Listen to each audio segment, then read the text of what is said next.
Hotep, hey, this is Michael Imhotep, founder of the African History Network, host of the African History Network show. It is Sunday, June 18th, 2023, and we are live. So we know it's Juneteenth weekend. We know there are numerous Juneteenth celebrations taking place in your city, taking place across the country, and probably more so than ever before. But I think it's really important for us to dispel some myths surrounding Juneteenth and understand how to use Juneteenth as a powerful weapon to educate African Americans on history, economics, law, and politics. Also, to give America a massive history lesson because Americans are very ignorant of history, and also to fight for reparations, dealing with the repairing of the damage of a legacy of 246 years of slavery, decades of Jim Crow segregation, housing discrimination, voter suppression, redlining, closing the racial wealth gap, etc. So we can utilize Juneteenth for a powerful tool, but we cannot allow Juneteenth to be co-opted by other people, and we can't allow it just to be reduced down to a black version of the 4th of July, where we just have cookouts and barbecues and eat hot dogs and things of this nature, drink beer and have a party. Okay, so hope everybody's doing well. Click like or give us a thumbs up on this broadcast. Follow us on our fan page, The African History Network, and our YouTube channel, Michael Imhotep, Imhotep. I'll also give you some information about class number 1 of our online class starting up today. After I finish this broadcast, Ancient Kemet, the Moors, and the Ma'afa, understanding the transatlantic slave trade, what they didn't teach you in school. So we have the information in the thread of this broadcast, so you can register for that 12-week online course. Okay, so if we're going to look at some Juneteenth history quickly here, okay, and then I'm going to cite some articles that just came out recently and in the past couple of years that dispel myths. So blackpast.org has a good article, blackpast.org, Juneteenth, the growth of an African American holiday. And if we look at this briefly here, I want to focus in on this part right here. It talks about how Texas was far removed from battles during the Civil War, and Texas became a safe haven for slave owners. Okay, Texas, however, was another matter, isolated from both Union and Confederate forces during the Civil War, and thus spared horrific battles on its soil. Texas became Texas has become a place of refuge for slaveholders. Texas has become a place of refuge for slaveholders seeking to ensure that their property would not hear of freedom. Through April, May, and part of June 1865, they did not, largely speaking. Now, we're going to correct some history of this narrative, but we could say largely speaking. Finally, on June 19th, 1865, freedom officially arrived in Texas. One day before, on June 18th, 1865, Union General, Major General Gordon Granger, and 2,000 federal troops, mostly African American men, landed on the beach at Galveston, Texas, to take control of the last unoccupied Confederate state, which was Texas. Okay, so it took military force to bring Texas back into the Union. And General Order number 3 is enforcing the Emancipation Proclamation. Now, the Emancipation Proclamation did not legally free the enslaved Africans. The Emancipation Proclamation did not legally free the enslaved Africans, okay? It's going to be the 13th Amendment, which was ratified December 6, 1865. We're going to get to that in just a minute. We'll come to that in just a minute because this is more misinformation that's floating around. Now, the following day, June 19th, Major General Gordon Granger read the contents of General Order number 3 from the balcony of Ashton Villa in Galveston, Texas. And I've actually seen a picture of Ashton Villa, is still standing there. Okay, his proclamation announced in part. Okay, so it's important to read these documents. I spoke for Hood Research here in Detroit yesterday. On Saturday, Friday, I spoke out in Mount Clemens, Michigan, and I actually read what General Order Number 3 says. Most of what we know about General Order Number 3 and Juneteenth stops with the first sentence. It says, quote, "The people of Texas are informed that in accordance with a proclamation from the executive of the United States," that would be Abraham Lincoln, but Lincoln's assassinated at this point. He's assassinated. He shot April 4th, 1865 at the Ford Theater. And then he dies the next morning, April 15th, 7:22 a.m. He's shot by John Wilkes Booth. Okay. But Lincoln signs the Emancipation Proclamation. He issues that January 1st, 1863. Okay. With a proclamation from the executive of the United States, all slaves are free. Now, one of the myths is that the way this story is told, they stop right there. All slaves are free. They don't read the rest of what General Order Number 3 says. Okay. General Order Number 3 goes on to say, and I want to zoom in on this because I don't want people to miss this. Okay. It goes on to say, this involves an absolute equality of personal rights and property rights between former masters and slaves, and the connection heretofore existing between them becomes that between employer and hired labor. So they're announcing that the slaves are free in Texas, but they're going to tell them to stay on the plantations and to seek wages from your former slave masters. Okay. Now, I don't want people to misunderstand. I'm not saying we should not celebrate and commemorate Juneteenth. I'm saying when we have these celebrations, we have to deal with the real history surrounding Juneteenth. We have to correct the history of Juneteenth and protect the history of Juneteenth. And we have to have information and teachings that are incorporated into our celebrations that deal with history, economics, law, and politics. Remember the acronym HELP: history, economics, law, and politics. All that has to be incorporated into our Juneteenth celebrations. At the same time, Juneteenth takes place in the month of June. June is Black Music Month and has been Black Music Month going back to 1978-79. So when you study the origins of these festivals, and in 1866, the year after 1865, 1866, you're going to have Jubilee Day that is first celebrated in Texas, and Jubilee Day is going to become Juneteenth. And they had music, they had celebrations. I totally understand being on a plantation in Texas and you not knowing when freedom is going to come. So I totally understand there were celebrations that broke out when those Africans got the news. There were celebrations subsequent years to commemorate those Africans getting the news. I totally understand that, because many of you all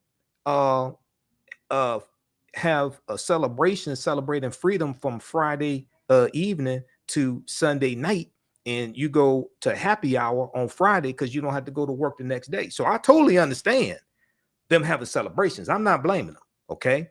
But it's important for us to really understand this history of what happened, and then the history that happens after 1865, when we go into the Reconstruction era, 1865, 1877, where you have advances that African Americans are making, and then we have a reversal of those advances with the Compromise of 1877 between Rutherford B. Hayes and Samuel J. Tilden.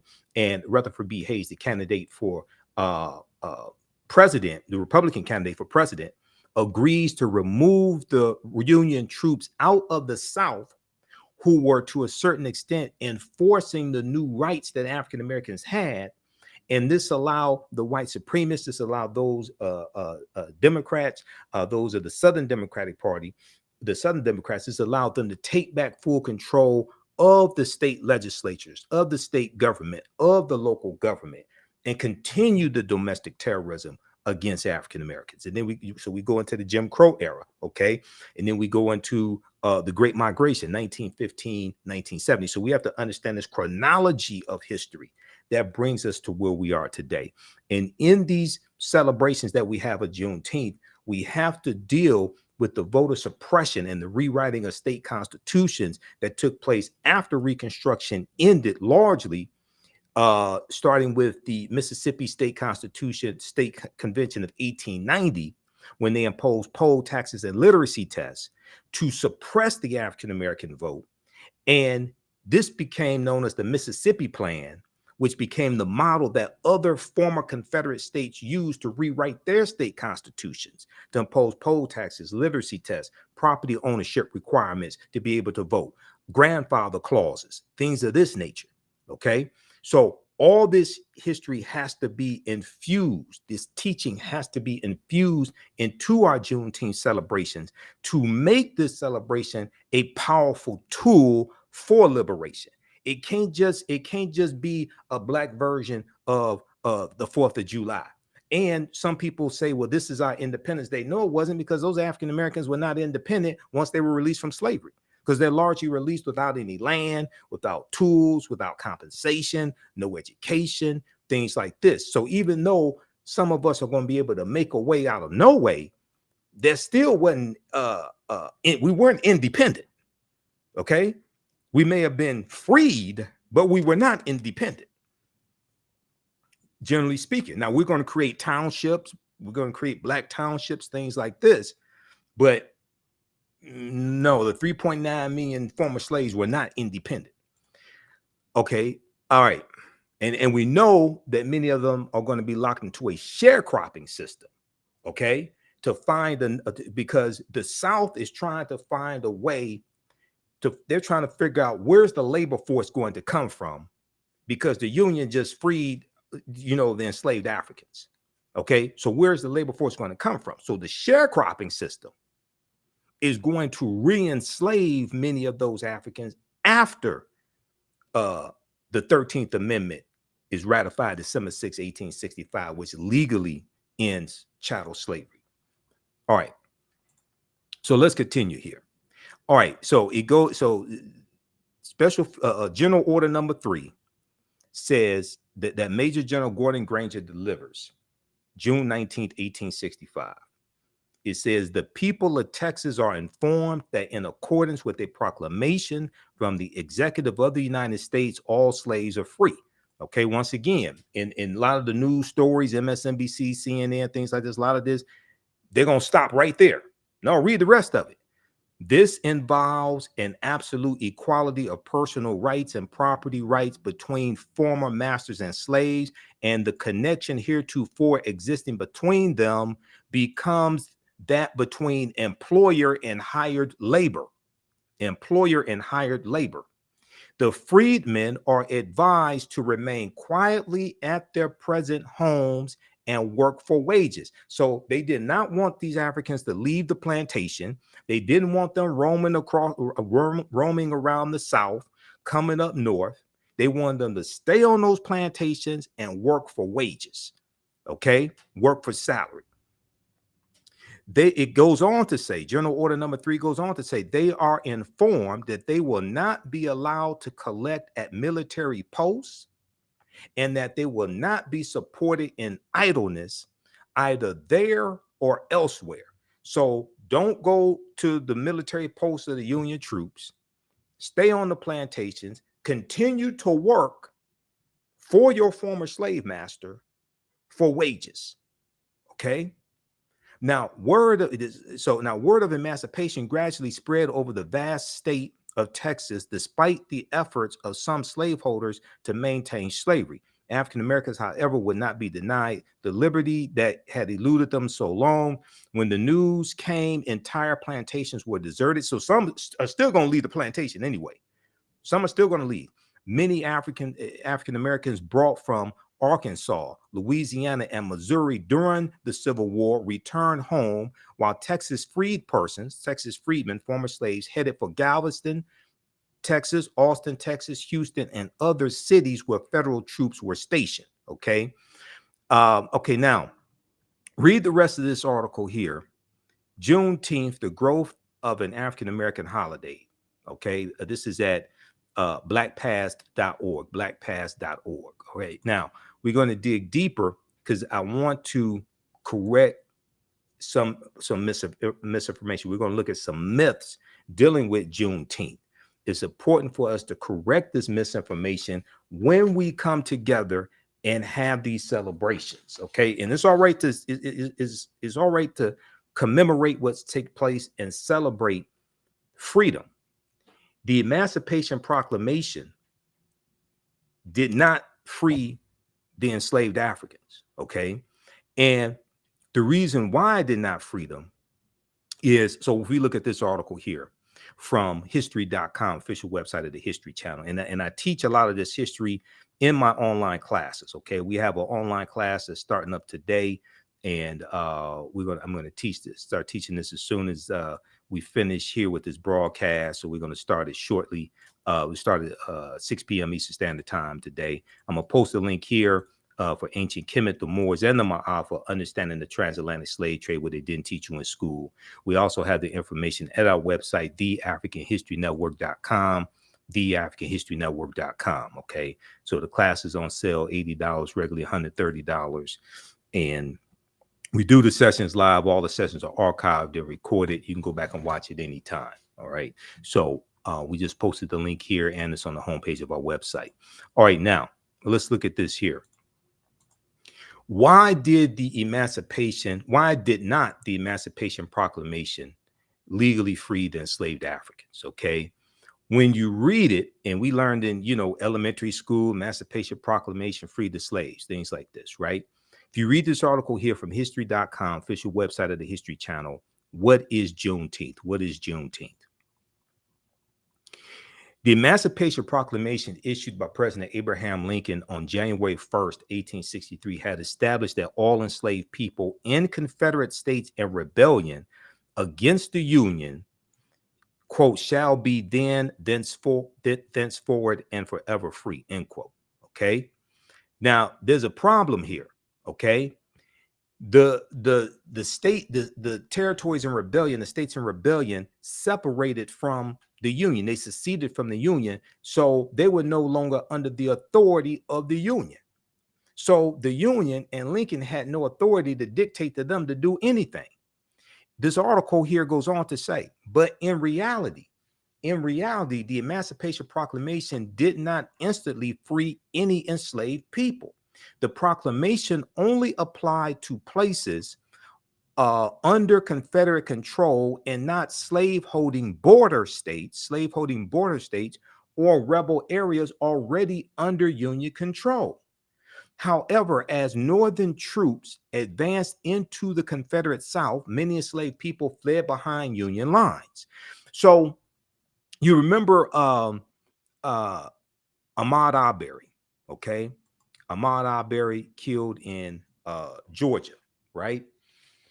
And the three white men that killed Ahmaud Arbery, they said that they were trying to effectuate a citizen's arrest. Now they concocted that story after they originally did not tell the police that when the police arrived on the scene. They concocted that story later. Okay, they said they were trying to effectuate a citizen's arrest. All right, now when you study Georgia, okay, and the citizen's arrest law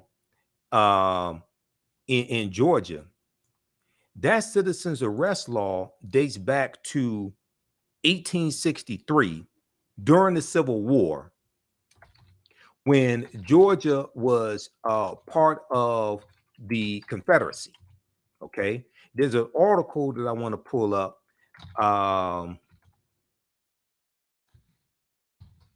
I talked about this during that period of time when the trial was taking place.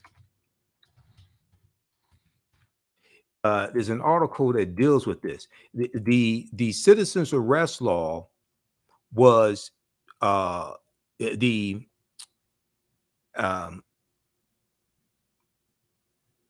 law dating back to 1863 in Georgia that dealt with um, targeting runaway slaves from plantations in Georgia. Okay, that's what that law dealt with. If we look at this article here this is from Reuters.com. So this shows you how we're still dealing with the legacy of the Civil War, still dealing with the legacy of slavery. And you have so many people who want to deny this. People like Senator Tim Scott, a lot of these Republicans don't want to deal with repairing the damage of a legacy of slavery, don't want an analysis of the laws and how they maldistribute wealth, power, and resources, etc. Okay, slavery era Georgia law, it in focus in trial over Ahmaud Arbery's killing. This is from Reuters.com, Reuters, October 27, 2021. And in the article, it says that before Ahmaud Arbery's killing, the law had largely been unchanged since it was codified in 1863.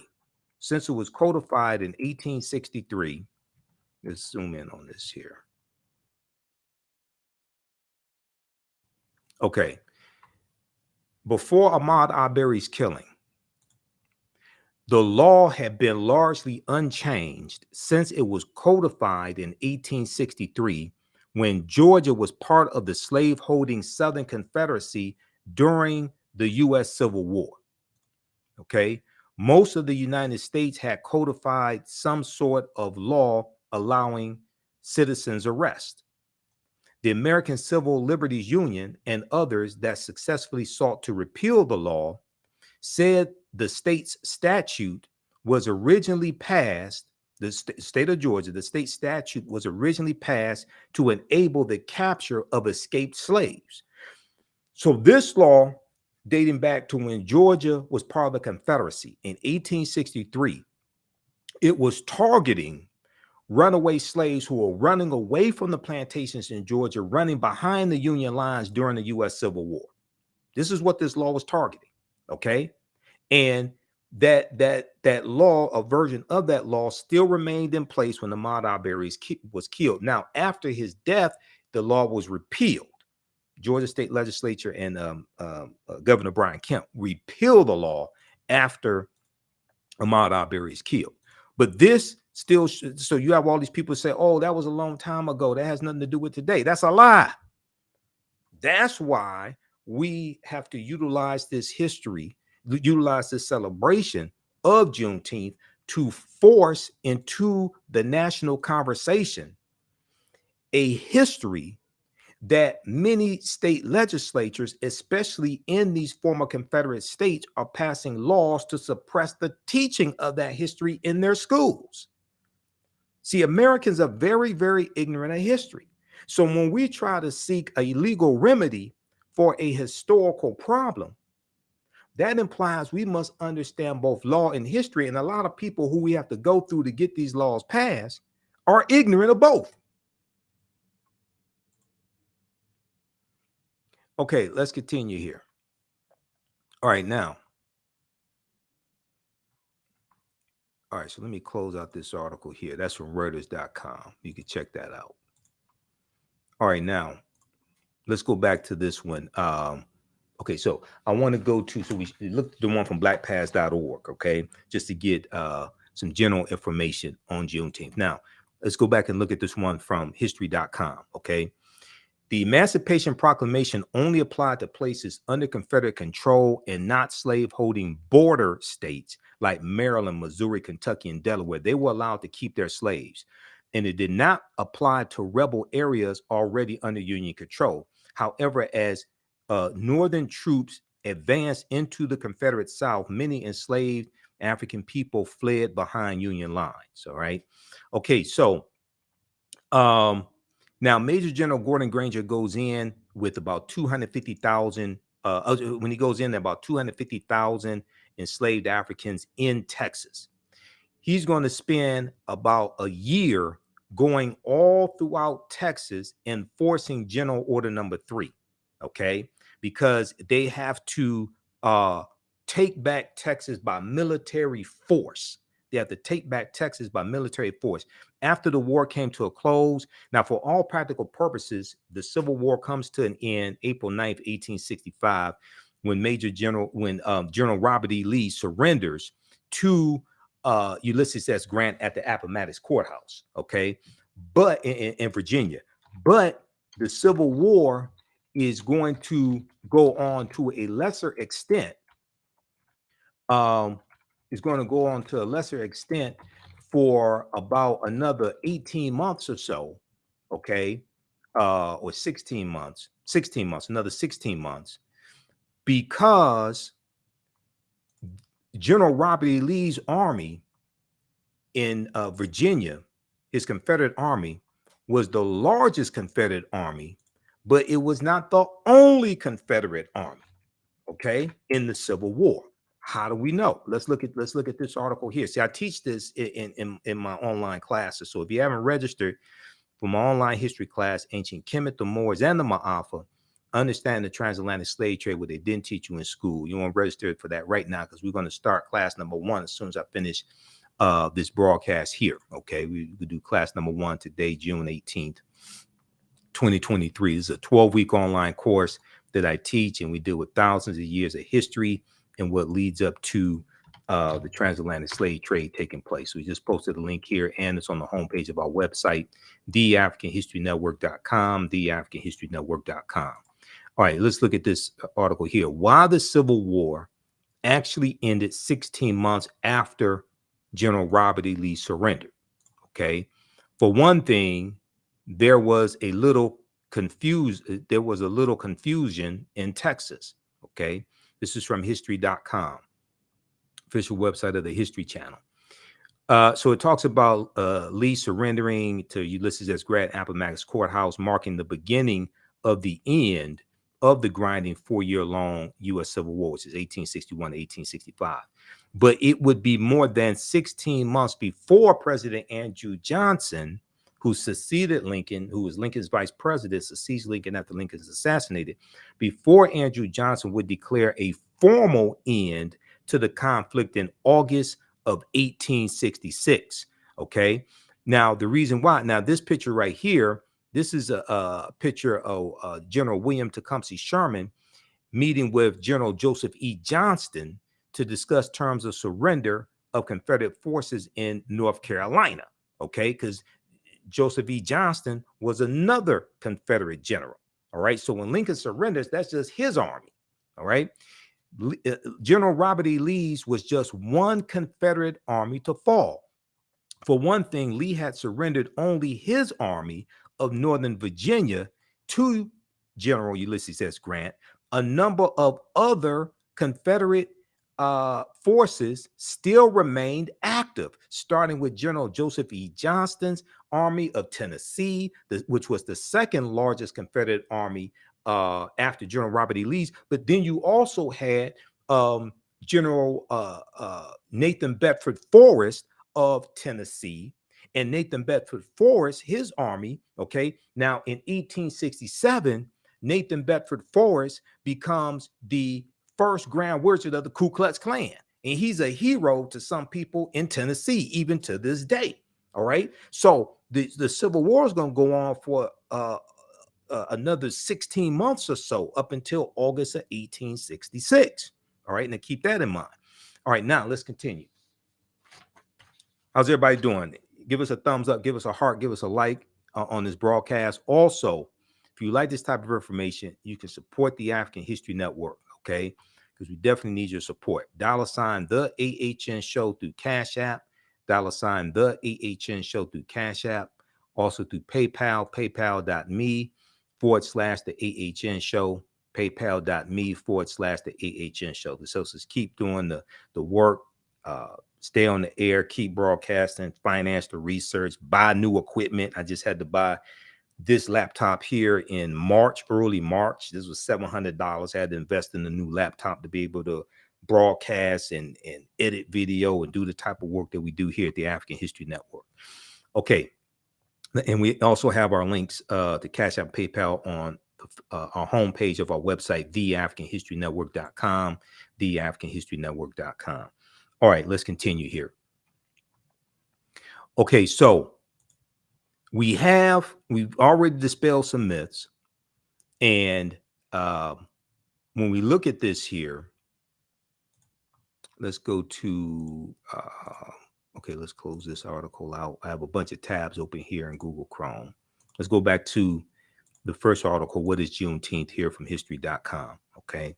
All right. Now, after the war came to a close in the spring of 1865, Major General Gordon Granger's arrival in Galveston that June signaled freedom for Texas's 250,000 enslaved African people. Although emancipation did not happen overnight for everyone, in some cases, enslavers withheld the information until after harvest. Celebrations broke out among newly freed Black people, and Juneteenth was born. Okay. Now, some enslaved Africans are going to get the news that they're free, but their slave masters are not going to let them go. They're going to be held by force.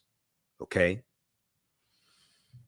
So Juneteenth was not the last day of slavery. June 19th, 1865 was not the last day of slavery. Some of these Africans are going to be held in captivity until the next year, 1866.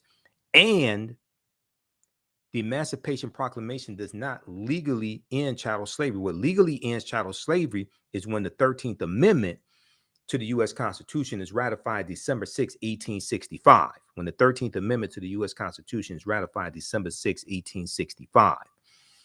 That's legally going to end chattel slavery. Okay. All right. Now, the year following 1865, freedmen, these former slaves, freedmen in Texas, organized the first of what became the annual celebration of Jubilee Day on June 19th. Now, June 19th was not the date that all 250,000 or most of the 250,000 enslaved Africans got the word that they were free. Once again, Major General Gordon Granger and his troops are going to go throughout the state of Texas for almost a year, delivering General Order Number 3, enforcing it, and taking back control of the state of Texas by military force. June 19th was the date that was agreed upon to celebrate those enslaved Africans getting the word of General Order Number 3 and it being delivered. But that was not the only day that it was delivered. That was not the day that all of them got the news. Okay, that's the date that was the date agreed upon to celebrate them getting the news and General Order Number 3 being delivered. All right, now in the ensuing decades, Juneteenth commemorations featured music, barbecue, prayer services, and other activities. And as African Americans migrated from Texas to other parts of the country, the Juneteenth tradition spread. In 1979, Texas became the first state to make Juneteenth an official holiday. Several others followed suit over the years. In June 2021, Congress passed a resolution establishing Juneteenth as a federal holiday. President Joe Biden signed it into law on June 17, 2021. Now, we know that African Americans like Opal Lee, African-American woman Opal Lee, a former teacher, she fought for decades to make Juneteenth a federal holiday. Okay, so we don't want to leave out the African Americans who fought for this, and also Representative Sheila Jackson Lee from Texas sponsored this bill in the House of Representatives. Okay, so somehow the African Americans that fought for this get left out of the conversation, and some people just want to say, oh, President Joe Biden just signed it into law. No, this was a long hard fight. And I saw some misinformation floating around. President Joe Biden gave this to us, or he chose this holiday for us. No, he didn't. That was a fight that's been taking place for years. And go back to 2020. They tried to get the bill passed in 2020 after George Floyd was killed, because in June 2020, when Juneteenth was celebrated, there were a lot more people celebrating it, because that was the month after George Floyd was killed, May 25th, 2020.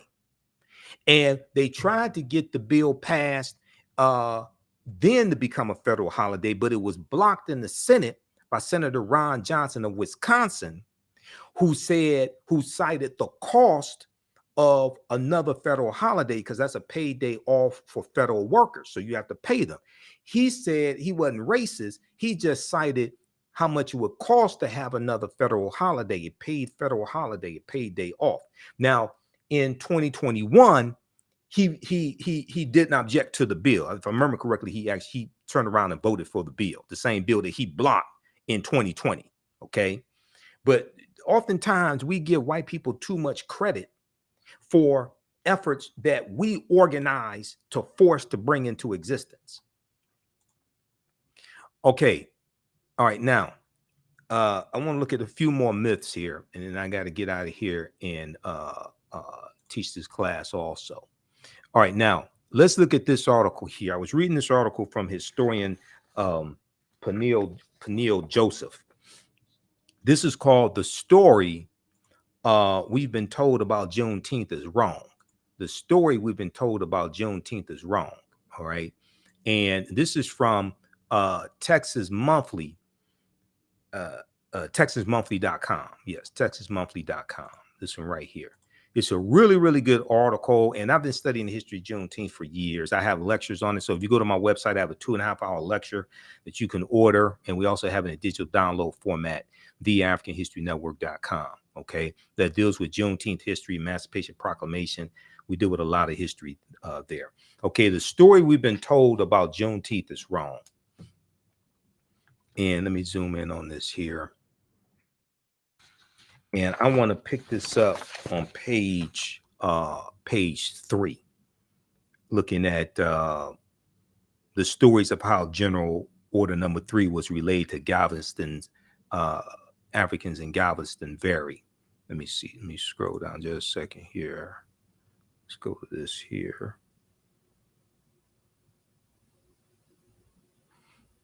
Okay, George Floyd's public execution by former Minneapolis, Minnesota police officer Derek Chauvin, May 25th, 2020, sparked months of demonstrations that swelled into one of the largest social justice movements in American history and elicited an unprecedented collective outpouring of racial grief. Against this backdrop, I was one of many who began to examine Juneteenth anew. I published a CNN opinion article headline, "Make Juneteenth a National Holiday Now," arguing in part that Juneteenth offers Americans a new origin history.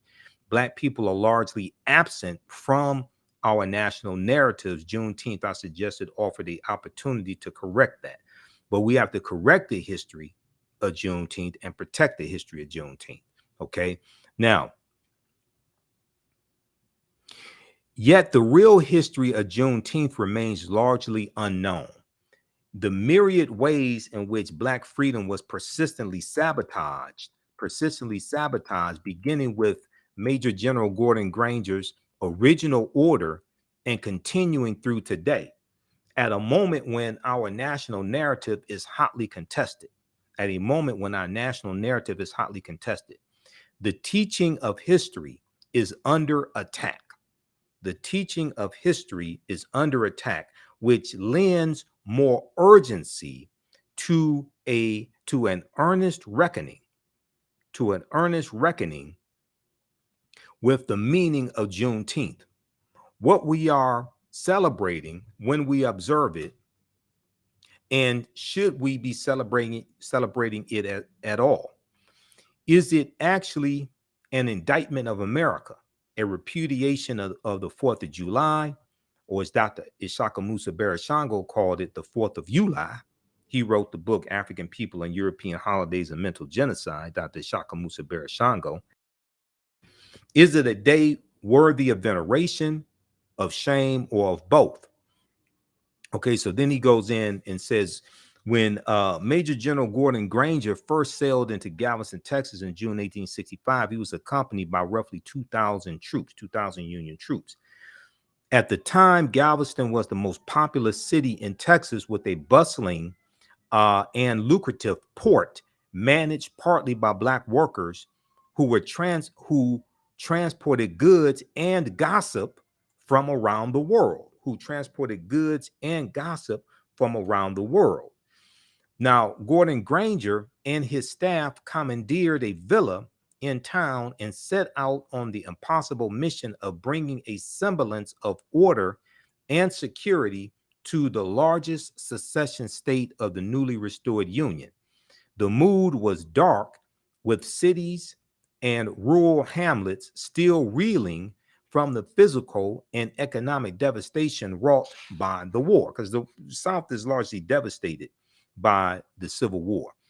Okay, so about a month earlier, the Confederate Army had won a battle at Palmito, Palmito, Palmito Ranch outside of Brownsville.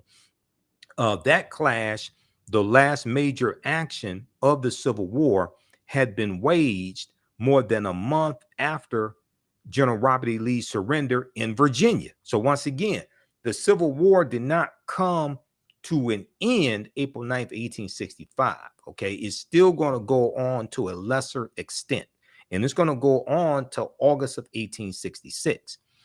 Without the forceful appearance of Union soldiers, Black Texans had remained imprisoned within the conclusive clutches of a dying Confederacy. Without the forceful appearance of Union soldiers, African American Texans had remained imprisoned within the convulsive clutches of a dying Confederacy. Okay, the stories of how General Order Number 3 was relayed to Galvestonians vary, but Major General Gordon Granger likely read the order aloud in a public meeting designed to spread the message to as many people as possible. The words, quote, "all slaves are free," end quote, served as a declaration of independence for some and a provocation to others. Granger and his Union troops often encountered a violent, anxious, fearful, and vengeful white population, including Confederate soldiers and sympathizers who engaged in reckless attacks and looting in parts of Texas. So when we have these celebrations of Juneteenth, we need to deal with the real history. And we need to talk about the white domestic terrorism that was taking place in Texas even after General Order Number 3 was delivered, which is why you needed military force to enforce General Order Number 3 and to bring Texas back into the Union. Okay, Juneteenth can't be about watermelon and hot dogs and red pop and all this. We got to deal with we have real work to do when we have these Juneteenth celebrations. Major General Gordon Granger and his Union troops often encountered a violent, anxious, fearful, and vengeful white population, including Confederate soldiers and sympathizers who engaged in reckless attacks and looting in parts of Texas. General Gordon Granger's order was based loosely on President Abraham Lincoln's Emancipation Proclamation. Now, the 13th Amendment to the U.S. Constitution, which made slavery unconstitutional, was not ratified until December 6, 1865, as we already talked about. Now, the order, General Order Number 3, first declared that the formerly enslaved people were free based on, quote, absolute equality and personal rights and rights of property, end quote, between Black people and those who have presumed legal ownership of them. This is the happy news upon which most Juneteenth celebrations are based. This is the happy news upon which most Juneteenth celebrations are based. It's also an oversimplified tale of what happened that day, okay, and subsequent days. because everybody, they didn't go all throughout Texas in one day. They were on horseback, not Escalades. They didn't go all throughout Texas in one day. A common view about Juneteenth in both Black and white communities is that Black folks in Galveston and around Texas were slow to hear or fully grasp the news about the Civil War's end and the arrival of liberty.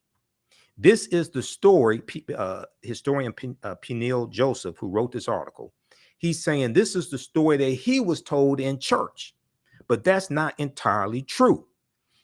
Some portion of Black Texans, some portion of African Americans in Texas, especially those working in the port of Galveston, Texas, knew that the tide of the Civil War had long ago turned in favor of Union troops. They had also probably caught wind of the Emancipation Proclamation from travelers disembarking on the wharves. Further, they likely heard what must have seemed to be fantastical tales about regiments of Black soldiers in the Union Army.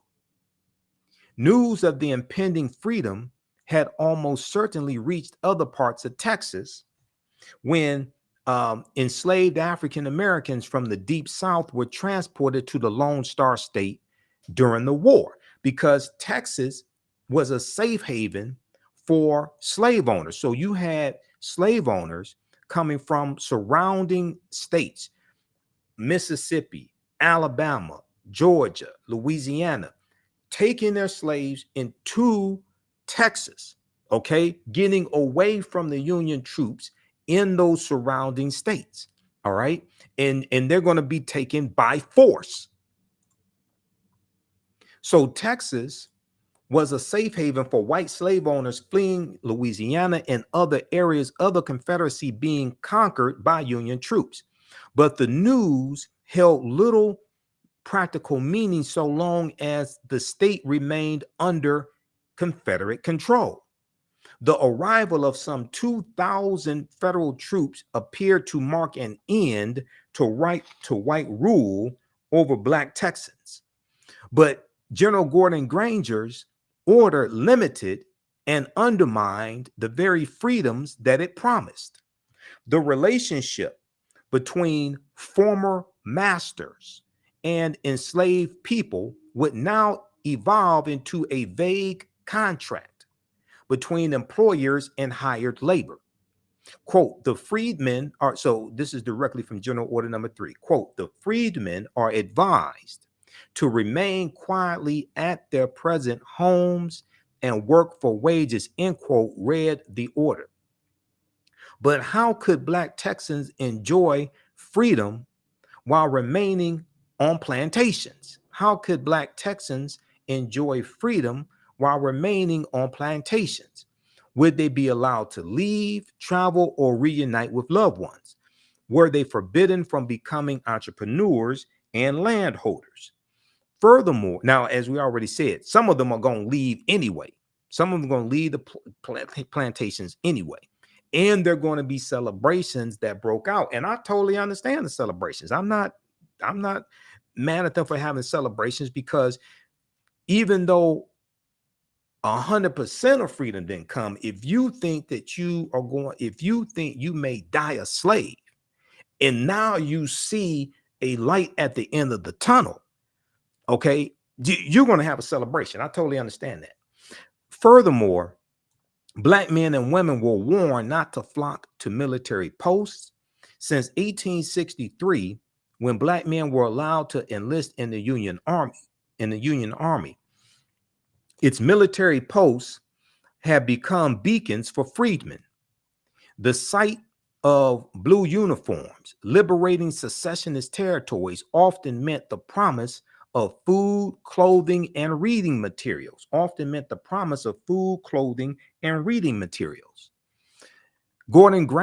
General Gordon Granger's warning that Black Texans will not be supported in idleness on military posts or elsewhere was an admonishment, a warning suggesting that they could not rely on federal troops, whether those Texans were seeking protection, searching for news about family and friends, looking for work, or in need of food.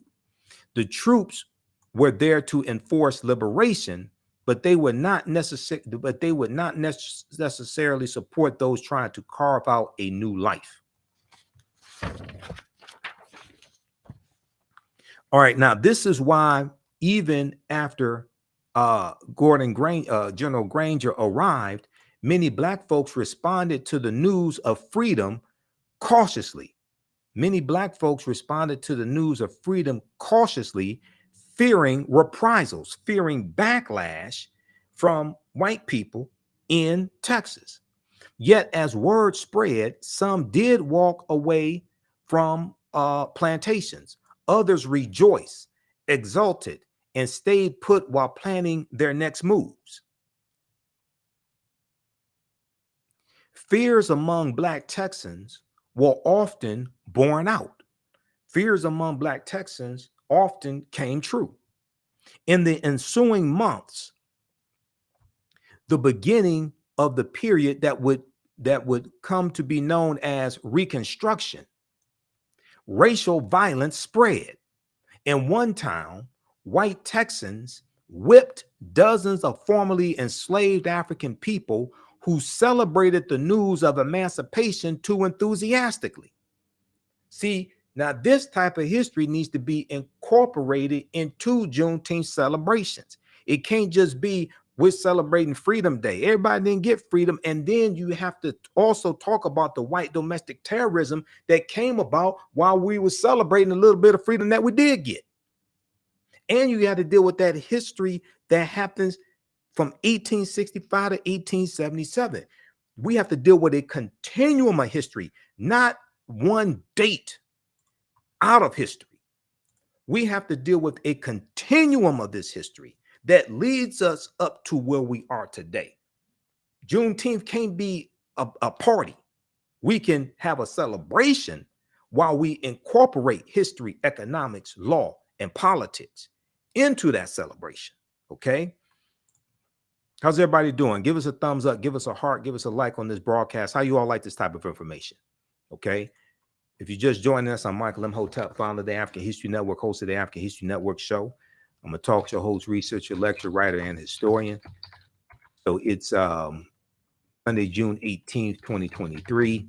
And as soon as I finish this, I'm going to teach class number 1 of my online history class, Ancient Kemet, the Moors, and the Ma'afa, Understanding the Transatlantic Slave Trade, what they didn't teach you in school. We're going to start with, we'll do an overview of class number 1. I'll give you some information about that here as well.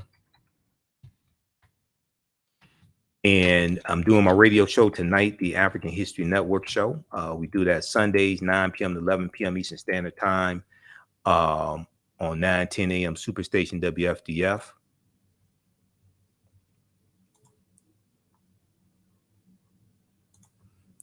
All right, let's see here. Okay, let's continue.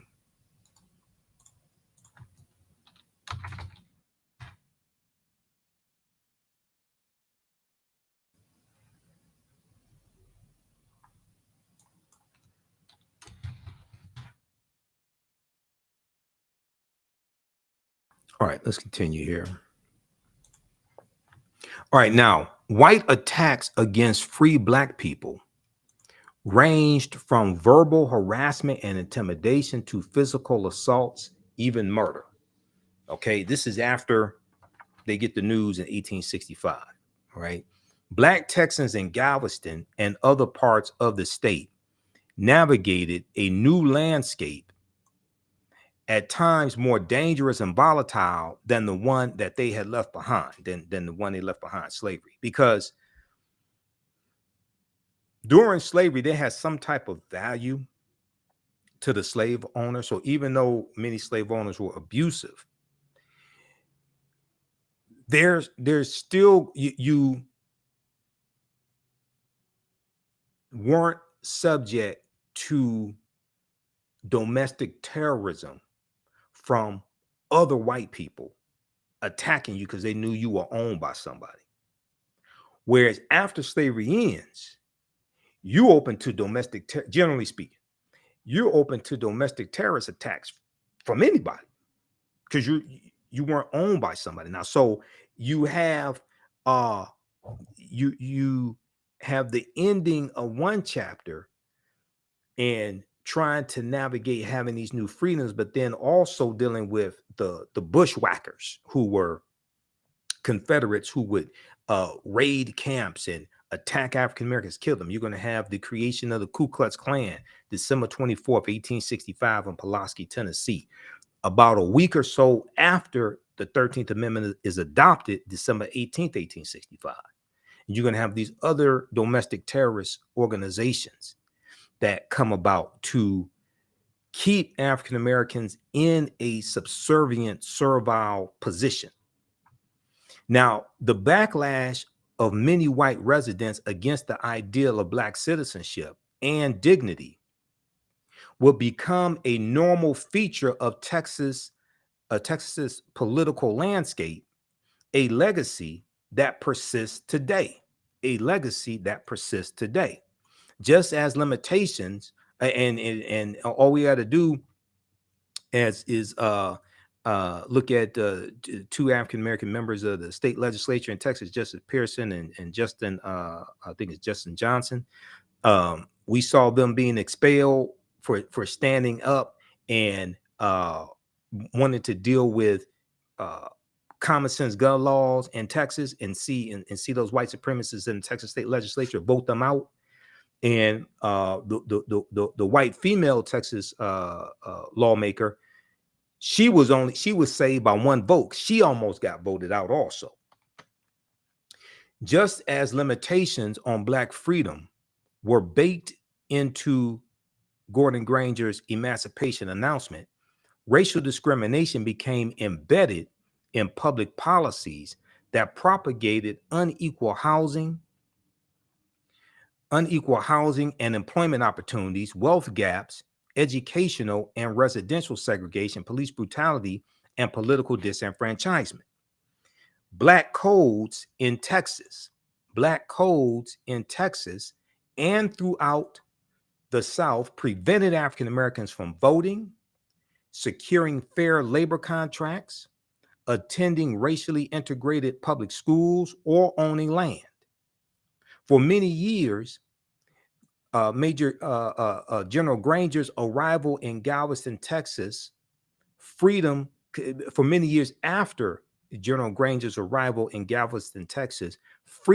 not be publicly enjoyed in some parts of Texas, even on Juneteenth itself. Okay, so read the rest of this. Is an extensive article by historian Peniel Joseph. It's from TexasMonthly.com. It's called "The Story We've Been Told About Juneteenth is Wrong." The story we've been told about Juneteenth is wrong. All right, now, if we look here at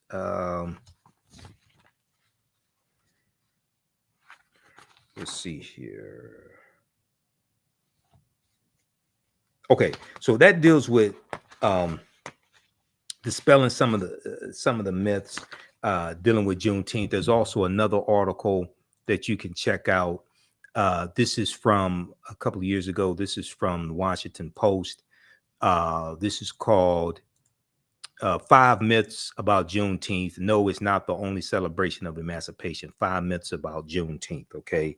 Because they mention in here, there's a celebration of emancipation older than Juneteenth by a couple of years. And that is in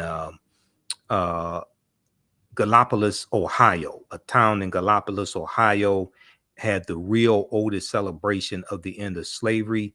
That celebration began September 22nd, 1863, a year after Abraham Lincoln signed the preliminary draft of the Emancipation Proclamation that he issued September 22nd, 1862. Okay, but it's the first national holiday dealing with slavery at all. Okay, so check that out at WashingtonPost.com.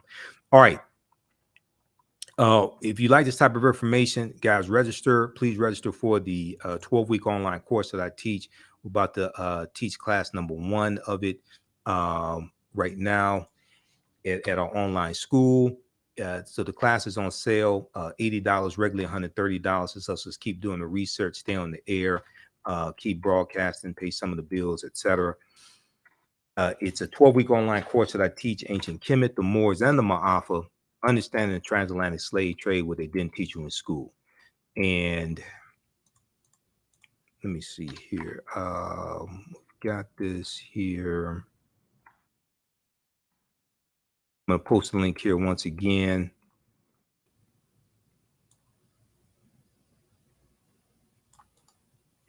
You can use this information with your children. I would say the content is PG-13. We do a PowerPoint presentation, our book references, articles, video clips. We do the sessions live. All the sessions are archived and recorded, so you can go back and watch it anytime. The normal day of this class is going to be on Saturdays, 2 p.m. to 4 p.m. Eastern Standard Time. That's the normal date and time. When we have these holidays like this, you know, and holiday weekends, everything gets thrown off. Let's see here. And let's see if we can show this here. How'd you all like this type of information? Did you learn anything today?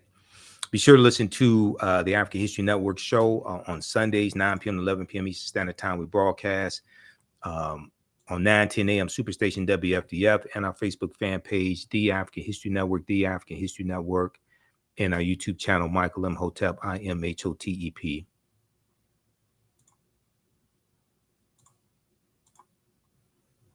Okay, so when you go to our website and you scroll down the screen, you'll see the information about our radio show.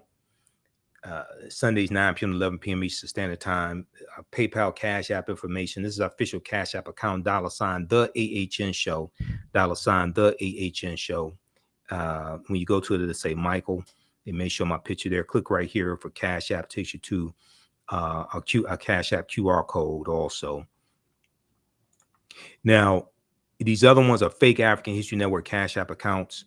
Our tag is $TheAHNShow, SHOW. So if you type it in manually, type in the full Cash App tag, because some of these other fake ones will come up first, and they've been stealing money from us.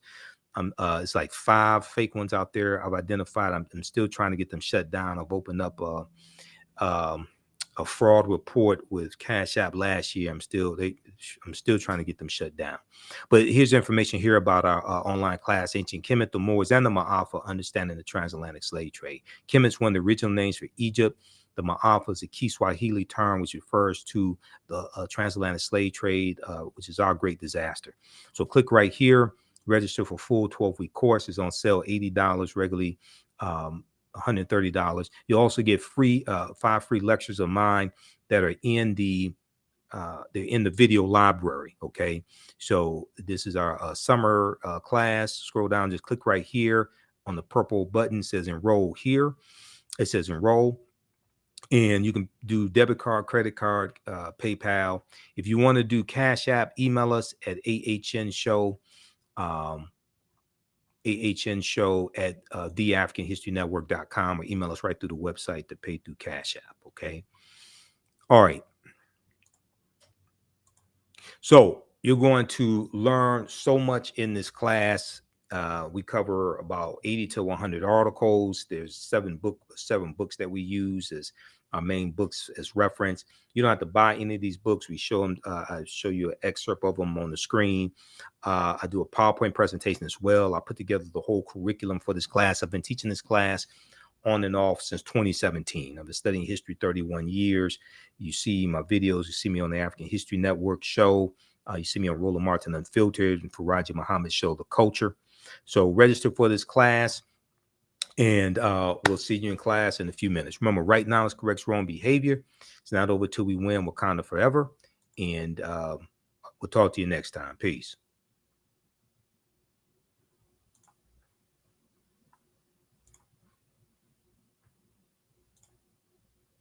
All right. Hopefully you all learned a lot from this broadcast. We'll deal with some of this information on our show Sunday night also, the African History Network show. And let me post this right here. Okay.